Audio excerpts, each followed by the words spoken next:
노동당 당원 여러분 반갑습니다. 그리고 또 미래의 우리 노동당 당원이 되실 여러분들께도 인사드리겠습니다. 저는 노동당 부대표 이봉화입니다. 오늘은 당원 당규에 대한 같이 알아보는 시간을 가지려고 합니다. 첫 번째가 당원 규정입니다. 입당과 탈당 다 이제 지금 이걸 보시는 분들 상당수는 이미 당원이신 분이니까 입당 탈당은 별로 상관이 없겠죠.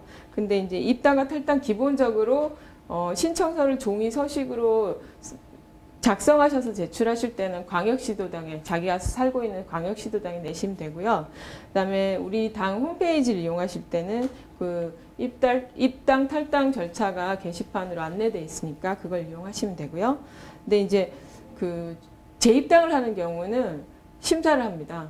그리고 탈당한 날로부터 3개월이 경과하지 않으면 재입당을 할 수가 없어요. 그러니까 좀 입당과 탈당을 반복하는 분들이 간혹 계시거든요. 아주 간혹 계시기 때문에 그런 취미로 하시는 분들을 막기 위해서 그런 규정을 뒀고요.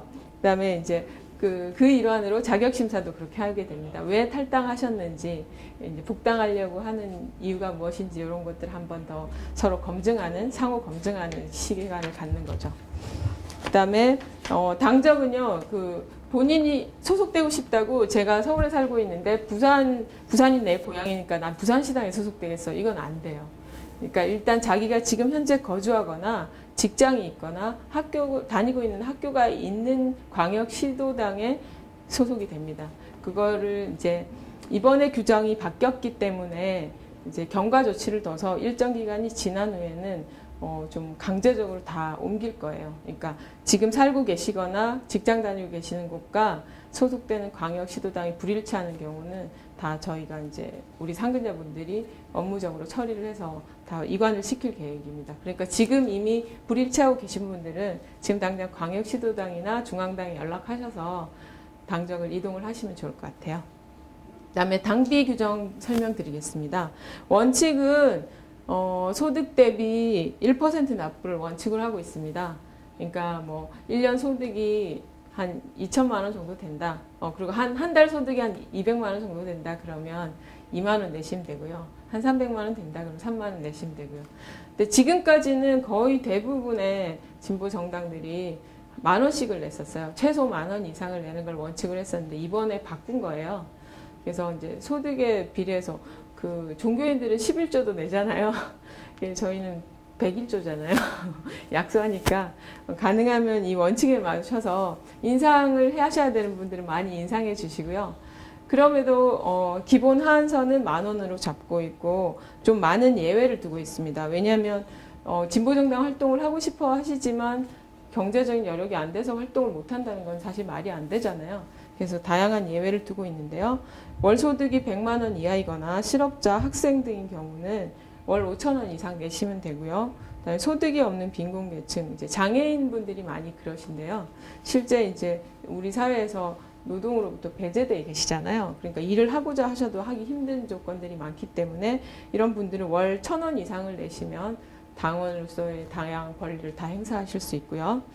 그다음에 당이나 노동, 운동, 민중운동 관련돼서 구속, 수감, 수배 중인 분들은 중요한 일을 하시다가 이런 고초를 겪고 있는데 당비까지 내려가면 너무 과하잖아요. 그 기간 동안은 면제가 됩니다. 그리고 당비와 관련돼서 우리 당에서 가장 엄하게 규율하고 있는 것이 대납을 금지하고 있는 것입니다. 안타깝게도 지난 한 15년 정도의 진보정당의 역사들을 쭉 보면 당비를 대납해서 문제가 됐던 사례들이 꽤 많습니다. 상대적으로 노동당 그런 케이스가 한두 건 있는 정도인데요. 굉장히 문제가 많이 돼서 당내 갈등의 주요한 요인이 되기도 했었기 때문에 이 부분은 굉장히 엄하게 처벌하고 있습니다. 그래서 당비 대납 사실이 밝혀지면 바로 당기위원회에 제소를 하게 되고요. 징계를 받게 되는데 아무리 약한 징계라도 최소 1년 이상의 당원 자격을 정지하게 돼 있습니다. 그러니까 예를 들어 수백 명의 사람의 거를 의도적으로 대납했다거나 이러면 훨씬 더 징계가 강해지는 거고요.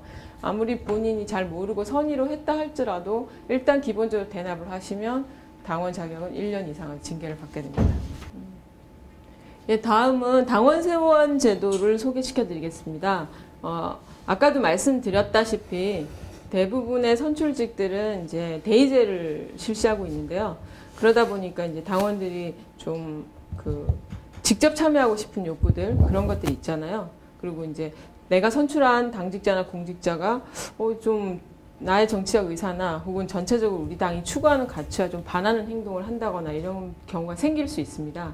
이럴 경우 직접 소환할 수 있는 제도가 바로 당원 소환 제도고요. 국민 소환 제도 생각하시면 돼요. 그래서 당에 선출된, 이 중요한 건 선출입니다.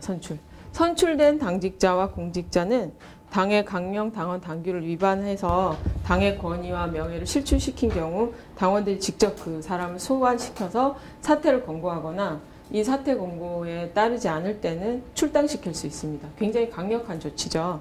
그래서 대상은 기본적으로 선출직이라는 게 포인트고요. 그러니까 당대표, 또 저 같은 부대표, 전국위원, 당대 대의원, 광역시도당 위원장, 부위원장, 또 선출된 광역시도당 운영위원, 대의원, 당원협의회 위원장, 부위원장, 또 선출된 운영위원. 그러니까 선출된 당직자들은 다 해당이 되고요. 또 공직자의 경우는 공직선거에서 당선된 공직자, 또 이제 보좌관 같은 경우 있잖아요. 공직에 파견돼서 우리 당의 명령으로 공직에 파견돼서 일하고 있는 공직자도 해당이 되거든요. 이런 경우는 이제 소환의 대상이 되고요. 그래서 발의 요건이 되게 중요한데 국회의원이나 전국의 당원들이 다 선출에 참여한, 그러니까 전국 단위로 모든 당원들이 참여해서 선출한 당직자나 공직자의 경우는 당권자의 10분의 2 이상의 연서명을 받으면 됩니다. 그러니까 되게 규모가 크죠. 이게 아무래도 그 소환을 하는 사람도 그렇고 소환을 당하는 사람도 그렇고 정치적인 명운을 걸고 하는 거기 때문에 규정을 다소 엄격하게 두고 있으면서도 또 동시에 너무 문턱이 높아서 우리 당원들이 이 제도에 전혀 접근할 수 없다면 또 말이 안 되기 때문에 저희가 보기에는 전국적인 그 선출 단위로 선출된 사람들은 한 10분의 1 정도는 적당하겠다라는 판단을 하고 있습니다. 그리고 이제 광역시도당에서 선출되신 분들의 경우는 광역시도당 당권자의 5분의 1 이상이 연서명에 참여하면 소환 발의를 할 수 있고요. 또 기초위원이나 당원협의회 내에서 선출했을 경우에는 당원협의회 당권자 3분의 1 이상의 연서명을 받게 됩니다. 그럼 예를 들어 당원이 한 200명 정도 있는 당원협의회가 있다면 한 70명 정도의 연서명을 받으면 소환을 할 수 있는 거죠. 그래서 소환은 어떻게 진행되냐면요. 먼저 이제 소환을 하려고 하는 사람이 그냥 어느 날 갑자기 내가 막 서명 받아서 소환을 하면 안 되잖아요. 그러니까 먼저 내가 소환의 의사를 개인 혹은 집단으로 선거관리위원회에 신고를 해요. 그러면 그 신고된 날짜로부터 계산해서 일정한 기간 동안 이제 소환 발의 서명을 받는 거죠. 서명을 쭉 받아서 아까 말씀드렸던 그런 10분의 1, 5분의 1, 3분의 1 요건에 맞춰서 이제 소환 발의를 해서 이제 제출을 하면 선거관리위원회 즉시 투표 공고를 합니다.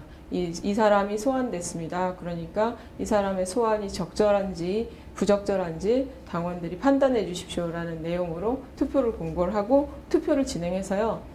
그 해당 선출단위, 전국이면 전국, 광역, 당원협의회 이 선출단위에서 과반수 이상의 투표와 과반수 이상의 찬성으로 소환 여부가 결정이 됩니다.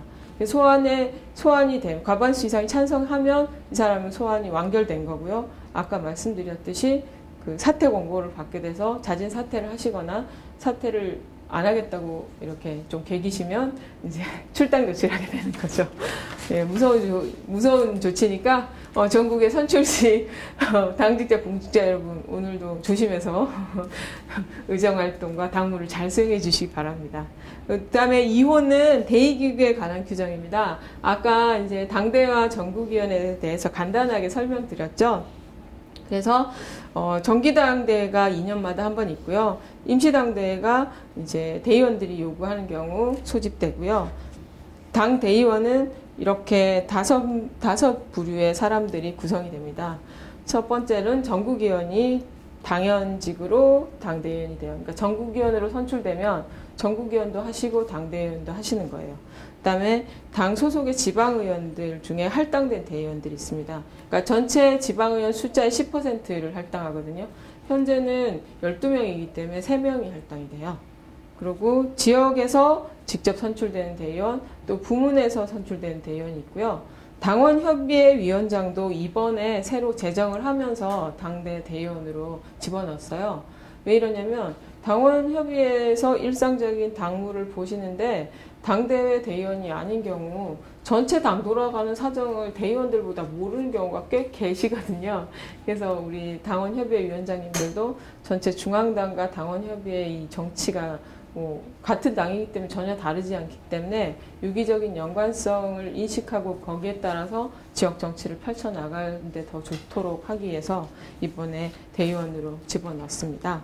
그리고 그 대의원은 지역에서요, 그 선거권자 30인당 1명씩 선출을 하게 됩니다. 예를 들어서 어떤 뭐 서울시당의 당원이 1000명이 있으면요, 몇 명이죠? 한 340명 정도 뽑게 되는 거죠. 맞나요? 34명이죠. 죄송합니다. 맞나요? 아유, 헷갈려. 맞는 것 같습니다. 예, 그렇고, 이렇게 해서 전국적으로 지역에서 뽑은 대의원 숫자의 총수의 15% 이내에서 부문위원회에서 활동하고 계시는 부문할당 대의원을 또 선출하게 됩니다. 이제 부문활동의 중요성이나 가치가 예전보다 훨씬 더 중요하게 부각되고 있잖아요. 뭐 성소수자 영역, 장애인 운동, 그다음에 여성 운동, 그다음에 생태 운동 이런 것들의 중요성이 굉장히 더 높아지고 있는 상태이기 때문에 부문 할당을 지금 현재 15% 하고 있는데요. 부문에서 활동하고 계시는 많은 당원들은 좀 더 대의원 숫자가 많았으면 좋겠다는 요구가 있어서 지금 현재는 이대로지만 향후는 또 좀 조정을 할 필요는 있는 것 같아요. 그리고 이 대의원에서도 아까 당원에서 설명드렸다시피 여성할당 30% 이상, 장애인할당 5% 이상은 다 꼭 실시를 해야 됩니다. 이걸 지키지 않았을 때는 그 선출 전체가 다 무효가 돼요. 그리고 당대에 안건 제출하는 방식인데요. 좀 절차적으로 뭐 저런 것까지 설명을 하나 하는데 우리 당원님들이 갖고 있는 권리거든요. 그렇기 때문에 제가 설명하는 당규 내용이 전체 당규 내용을 다 담고 있진 않아요. 가능하면 우리 당원님들이 이 노동당에서 누릴 수 있는 권리를 중심으로 설명을 드리고 있거든요. 그렇기 때문에 이런 것도 한번 기억해 놓으시면 좋을 것 같아요. 기본적으로 당대회 안건은 전국위원회에서 이미 심의 의결한 안건들 중에 당대회에서 꼭 논의를 해야 된다는 사안들을 가려서 올리고요. 그다음에 전국위원회에서 내가 원하는 안건이 논의가 안 됐다 이런 경우는 대의원 5%, 당원 1% 이상이 서명해서 발의를 하면 당대회 7일 전까지 발의를 하실 수 있어요. 그러니까 이제 그런 경우 자발적으로 모여서 같이 논의를 하고 안건을 발의할 수 있는 거죠. 그다음에 이제 강령이나 당원의 재정, 개정, 또 조직진로와 관련된 중차대한 안건의 경우는 발의 요건을 조금 더 까다롭게 해놨습니다. 일반적인 안건에 비해서 2배로 규정하고 있습니다. 그다음에 전국위원회는 분기별로 한 번씩 대표가 소집하고요. 또 대표가 중요한 사안이 발생했다 그러면 소집을 자의적으로 할 수 있고 또 재적 전국위원회 3분의 1 이상이 요구하는 경우 임시 전국위원회를 소집할 수 있습니다. 전국위원회 구성원은 당대표단, 당 소속 국회의원, 그다음에 광역시도당 위원장, 그다음에 당 소속 지방자치단체의 장, 당 소속 지방의원 대표 1인, 지역할당 전국위원, 부문할당 전국위원 이렇게 구성이 돼요. 많죠. 그리고 지역에서 선출되는 전국위원회 정수가 150인당 1명입니다. 그래서 서울에 아까 이제 예를 들어 보면 1000명인 경우는 7명을 선출할 수 있어요. 7명을 선출하게 되는 거고요. 그래서 이 전국위원도 지역에서 전국적으로 총 선출된 숫자 규모의 15% 이내에서 부문 전국위원으로 또 선출할 수 있습니다. 여기서도 여성할당, 장애인할당 당연히 돼야 되고요. 그 다음에 이제 집행기관에 대해서 살펴보시겠습니다. 대표단이 대표 1인, 부대표 4인으로 구성되는데 여기 보시면 역대 우리 당의 대표단의 이름이 쭉 나옵니다. 지금 같이 당에 계신 분과 안 계신 분들의 명함이 갈리는데요. 예, 현재 대표단은 우리 이용길 대표님, 그다음 박은지 부대표, 장석준 부대표, 정진우 부대표, 또 저 이렇게 구성되어 있습니다. 그다음에 당의 그 대표단을 보좌하는 직속기구로 비서실이 있고요. 또 우리 당의 입장을 상시적으로 대외적으로 공표하는 대변인실이 있고요. 그다음 중앙집행위원회라고 이번에 신설했는데요. 그러니까 대표단이 있고 우리 사무총국의 상근자분들이 같이 상시적인 그 당의 업무를 보고 집행을 하고 있지만 전국위원회가 분기별로 한번 정기당대가 2년에 한 번 이렇게 열리기 때문에 좀 일상적이지만 중요한 정치적인 의사결정을 해야 되거나 또 의견 수렴이 필요한 경우가 많잖아요. 그래서 더 많은 그 당직자분들의 총의를 모으기 위해서 중앙집행위원회를 두고 있습니다.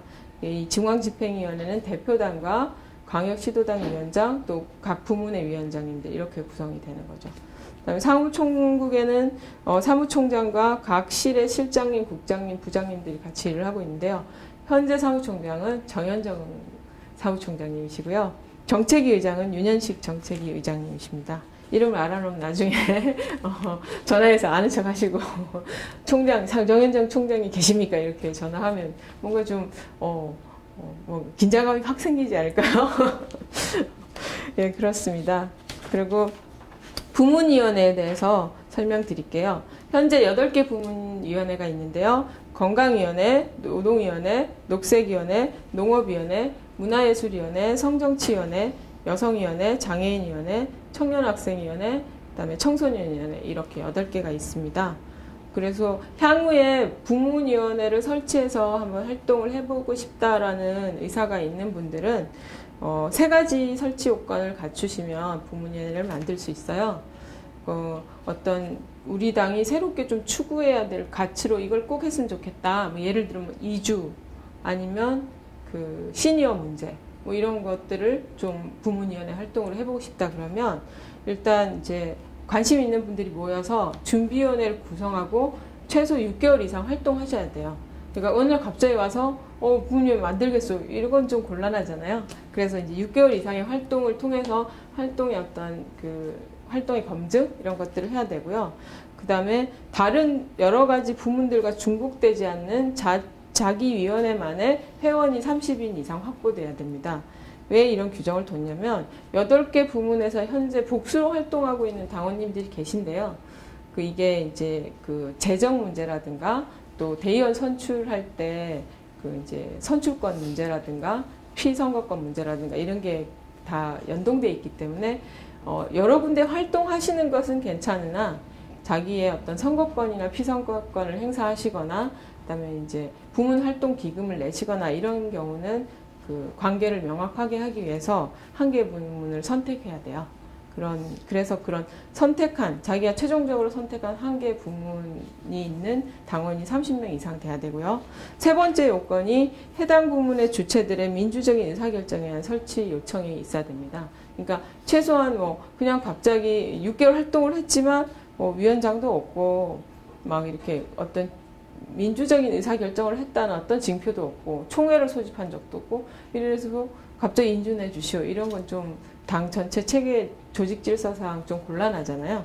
그래서 총회를 뭐월 했습니다. 혹은 운영위원회를 해서 이런 결정을 했습니다. 이런 자료들이 증빙이 돼야지 부문위원회를 설치할 수 있고요. 이 부문위원회는 전국위원회에서 설치를 결정하게 됩니다. 다음 당기위원회 규정으로 가시겠습니다. 당기위원회가 이제 당원들의 징계를 담당하는 기구이기 때문에 결코 유쾌한 내용은 아닌데요. 또 의외로 당 활동을 하다 보면 예기치 않게 실수를 하시거나 또 그런 내가 한 행동이 진보의 가치에 저촉된 것도 모르고 막 그런 행동을 하시는 분도 계시고 또 이제 노동당 홈페이지를 보시는 당원님들이 많이 괴로워하시는 부분이 있잖아요. 게시판에서 이렇게 세상에 대한 스트레스와 불만을 많이 표출하시는 분들이 계신데요. 이제 그러면 당기에 제소되는 경우가 계세요. 그래서 이제 2번의 절차를 거치게 되어 있습니다. 한 번으로 당원의 징계를 결정해버리는 거는 너무 좀 가혹하다. 이의 신청할 수 있는 기회를 제공해야 된다는 판단하에 광역시도당 당기위원회가 있고요. 중앙당 당기위원회가 있어서 광역시도당 당기위원회 먼저 제소가 돼서 결정이 나고 그러면 이제 징계를 요청하신 분도 난 만족해. 혹은 또 징계를 당한 분도 내가 비록 실수를 하거나 잘못을 했지만 이 정도 징계는 감수하겠어. 이러면 거기서 끝나는 거고요. 나 이거 징계 너무 약한 것 같아. 나 다시 제소해야겠어. 그러면 이의 신청을 이제 하게 되고 그럼 중앙당기위에서 한 번 더 다루게 됩니다. 그리고 제소를 당하신 분도 이 징계 내가 한 행동에 비해서 너무 과도해 그러면 이의 신청하시면 또 중앙당기에서 다루게 되고요.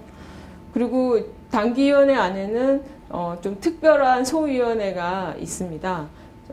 광역시도당과 중앙당기위원회 공이 있는 소위원회는요. 성차별, 성폭력, 가정폭력 조사위원회, 줄여서 성차별조사위원회라고 약칭으로 부르고 있고요. 이 성차별조사위원회와 장애인차별조사위원회가 광역시도당 당기위원회도 있고 중앙당 당기위원회도 있습니다. 그러니까 성차별, 성폭력, 가정폭력, 장애인 차별 사안이 발생해서 당기에 제소된 그 상황에서는 반드시 당기위원회에서 성차별조사위원회와 장애인 차별조사위원회를 구성해서 이 사건을 조사하고 상담하고 조사 결과를 보고해야 됩니다. 그리고 중앙당에 특별하게 하나의 기구가 더 있는데요. 정보통신소위원회가 있습니다. 요거는 이제 주로 우리 당원들이 오프라인에서도 활동을 많이 하시지만 당에 돌아가는 사정이나 이런 걸 주로 접하는 공간은 알진이나 우리 중앙당 홈페이지잖아요. 근데 이제 당원 게시판 같은 데서 보면 이제 의견의 차이 때문에 논쟁이 발생하기도 하고 또 막 이렇게 장애인 비하 발언을 한다거나 여성차별적인 발언을 한다거나 그런 사례들이 꽤 있거든요. 이런 사안들을 신속하게 처리해서 피해자의 권리를 빨리 구제하기 위해서 중앙당 당기에만 특별하게 정보통신소위원회를 구성하고 있어요.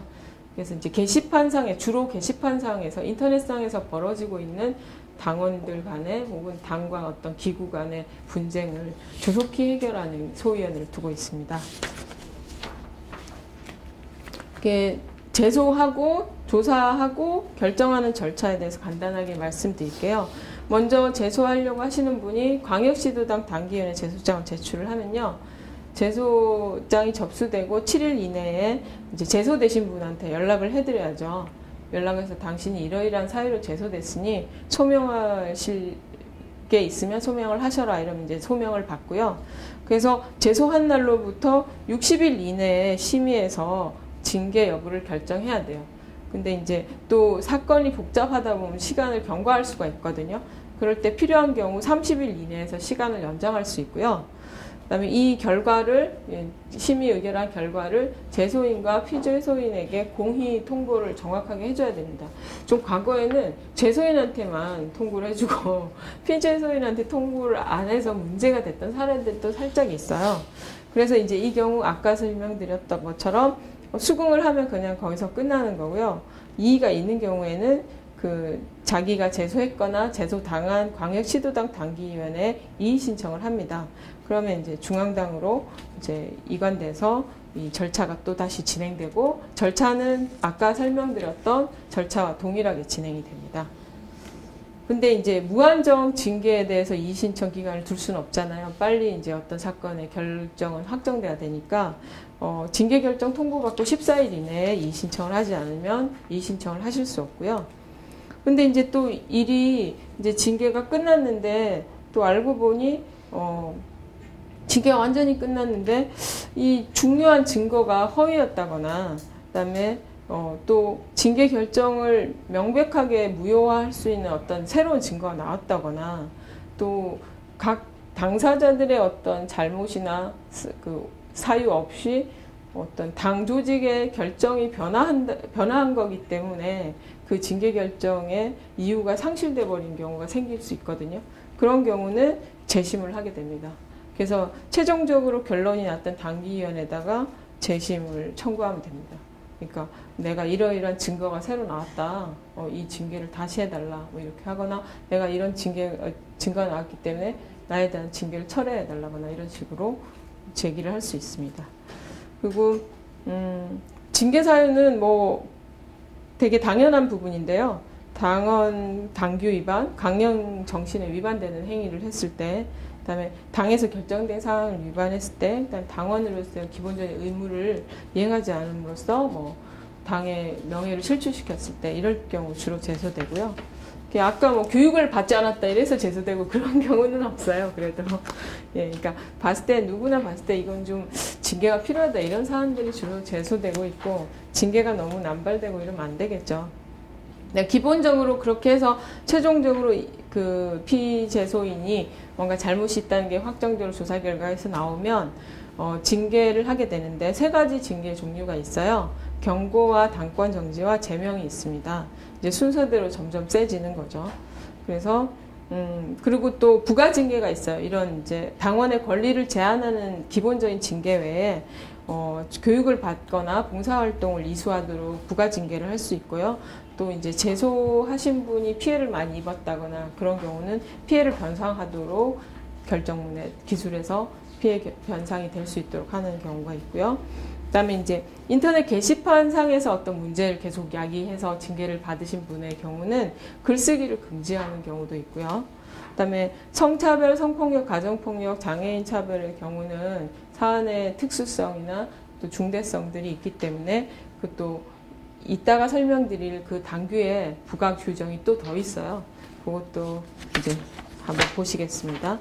그다음에 제소기한은 기본적으로 징계 사유가 발생한 시점으로부터 6개월 이내에 하셔야 되고요. 그러니까 뭐 사건이 있어서 천년만년 있다가 제소하고 이런 건 또 좀 곤란하잖아요. 그런데 이제 예외는 있습니다. 성차별, 성폭력, 가정폭력, 장애인 차별의 사안의 경우는 징계 사유가 발생한 시점으로부터 2년까지 제소할 수 있도록 하고 있습니다. 왜냐하면요, 이제 성차별, 성폭력, 가정폭력 사안들이 발생하는 이유들을 보면 권력적인 위계관계가 작용하는 경우가 꽤 많이 있거든요. 예를 들면 그 선출직 당직자에 의한 어떤 폭행 뭐 이런 경우도 있을 수 있고, 이제 그러면 현직에서 그분이 활동하고 있는 기간 내에 제소를 하기에 상당히 그 제소인의 입장에서는 부담스러운 거죠. 그러면 적어도 그 사람이 현직을 그만뒀을 때 뭐 명목상으로라도 그냥 대등한 당원 대 당원의 지위 정도가 될 때, 그리고 또 많은 경우 징계를 하고자 하고 제소를 하는 경우 아직까지도 그런 얘기들을 하시는 분들이 계시거든요. 조직에 너무 혼란을 초래한다. 진보정당의 주한 당직자, 공직자가 성폭력, 성차별 사안으로 제소됐다고 해봐라. 외부에서 우리를 얼마나 비난하겠냐. 이런 압박이 있거든요. 이제 그런 압박으로부터 좀 자유로운 상태에서 제소할 수 있도록 기한을 2년으로 연장하고 있고요. 제소하시는 분 또 피제소인이 잘못한 사안이 아닌 자기의 주관적인 사유가 아니고 당의 규율이나 제도와 관련된 객관적인 사유가 있는 경우는 제소기한을 두지 않습니다. 피제소인이 아니고 제소인. 제소인의 개인적인 사유가 아닌 경우, 어쩔 수 없는 그 어떤 불가항력적인 사안들이 있잖아요. 그런 경우는 제소기한에 한정을 두지 않고 있습니다.